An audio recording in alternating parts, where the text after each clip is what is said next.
Today we are going to discuss about three classic problems of synchronization. One is bounded buffer problem, a second one reader writer's problem, and third one dining philosophers a problem.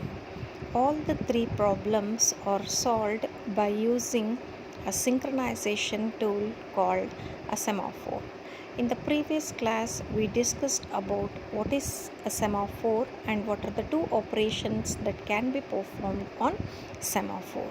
Okay. Semaphore is a synchronization tool, and it is one of the kernel variable, and it has got this structure. And these are the two members of semaphore. One is a value and another one is a list. Okay, it is associated with a value and a list or a queue. And the two operations that can be performed on semaphore are wait and signal operation.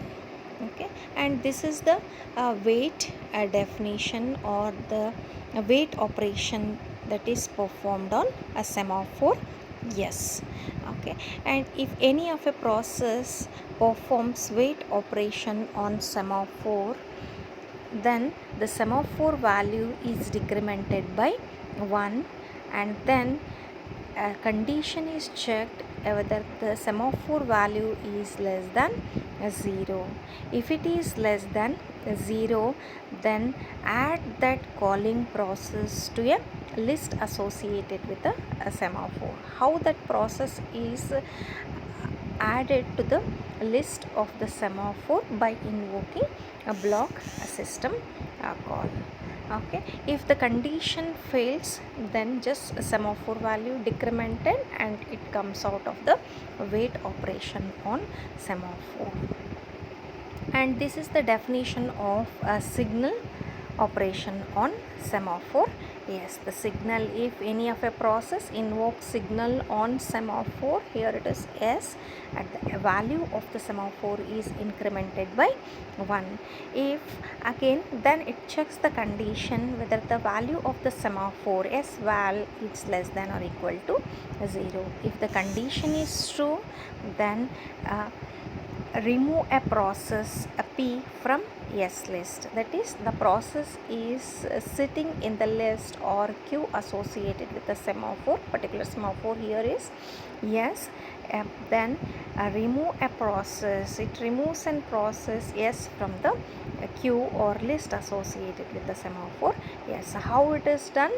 By invoking a system call, that is a wake up on a particular process P sitting in the list or queue associated with the semaphore. Yes.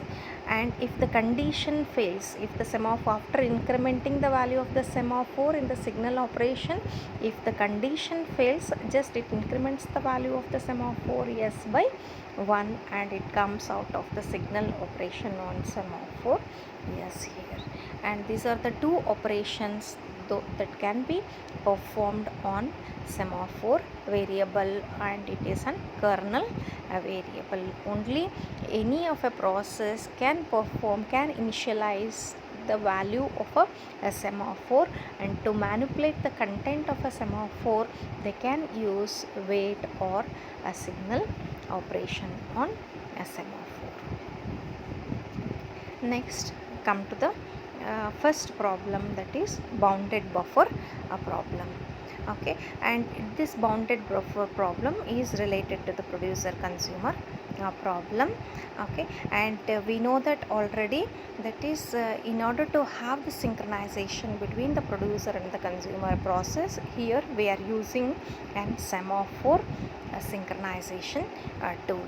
Okay, and here we are using three semaphores. One is a mutex, and another one is empty, and another one is a full semaphore. All the three are semaphore variables.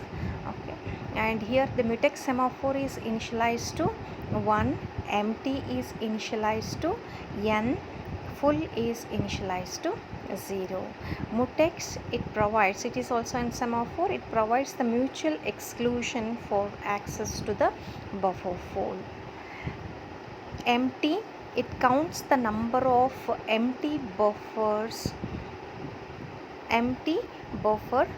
cells, and full, it counts the number of full buffers, number of cells filled in the buffer. That count is maintained by the full semaphore, and number of empty cells in the buffer